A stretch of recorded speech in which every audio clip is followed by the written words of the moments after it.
I was thinking, as I was preparing for this evening, that today was one of those beautiful Southern California days. The sort of days that drew people to Southern California, to Los Angeles after World War II, and in the decades that followed, that drew millions and millions of people.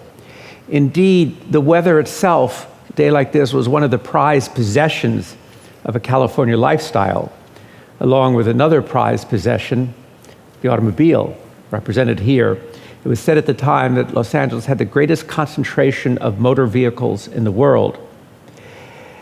But in the years that followed World War II and into the decades that followed, these kind of days that we saw today, they grew rarer and rarer. And the reason was that an enemy had invaded the Southland. Smog laid siege to Los Angeles Basin. And it really did seem to be a city under siege. It stung the smog, which was a term originally invented in England to talk about the combination of coal smoke and fog. But the smog in Los Angeles stung the lungs, burned the throat, irritated the eyes, and also caused respiratory ailments. I grew up just a few miles from here, and I had 3 paper routes, and I could remember how painful it was simply to toss the newspapers because of the smog. And certainly many of you in this audience will remember that. And the fact that there was a smog was a result of the propensity of the local geography. When the Spaniards first came here, the Indians who lived here called Los Angeles Basin the Valley of Smokes, because there was this kind of current haze that hung over it. But as the city grew and as the region grew after World War II, the smog problems got worse and worse and seemed to reach a crisis level. Los Angeles Times headline said, "Angered citizens voice war on smog demand." It was so bad that the mayor of Los Angeles was actually hauled in front of a grand jury and asked what he was going to do.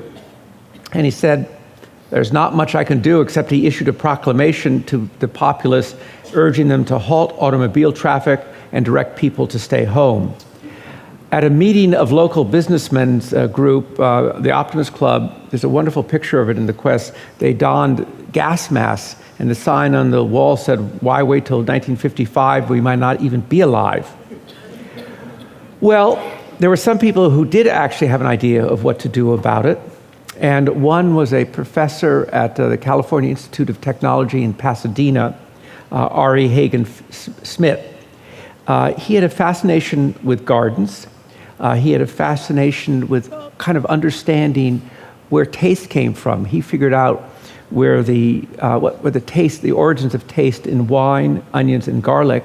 He was also the man who did the historic achievement of identifying the active agent in marijuana. But his fascination in the period I was talking about, he was really fascinated by the pineapple and his beloved pineapple, and he wanted to understand where the taste from pineapples came from. What was the chemical basis of it? And he was working in his lab one day when he stepped out for a breath of fresh air. Except there was no fresh air. There was, as he said, that stinking cloud that rolled over the landscape every afternoon.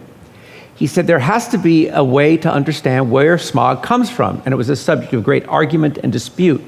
And he set to work on it, and as he said, we hit the jackpot with the first nickel. That is, it was a result of incompletely burned gasoline emissions.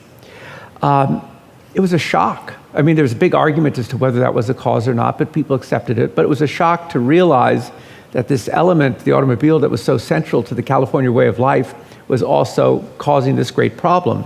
One letter writer to the LA Times wrote, "We have created one of the finest networks of freeways in the country and suddenly wake up to discover that we have also created a monster." A major battle ensued over what to do, but in due course, the automobile engines were re-engineered and the problem was beginning to be solved. But it was still such a challenge in the 1960s that Governor Ronald Reagan, during one smog attack, was so severe he went on television to tell the public in this area to limit all but absolutely necessary automobile travel. Another thing that Reagan did was signed into law legislation setting up something called the California Air Resources Board, which would start to kind of regulate and try and get a handle on smog. And who did he appoint as the first head of the California Air Resources Board, CARB?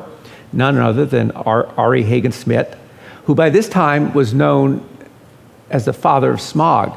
He really didn't like that title because whenever they said, "You're the father of smog," he'd say, "Okay, who's the mother?" and left it at that. But what began then was a great achievement in using technology and applying regulation to roll back the smog and give us the air quality that we were able to see today. By the end of the 1990s, the amount of smog-causing emissions coming out of a tailpipe of an automobile were only 1% of what they had been in the 1970s. Also, at that point, the car began to move towards something else, called the zero emissions vehicle.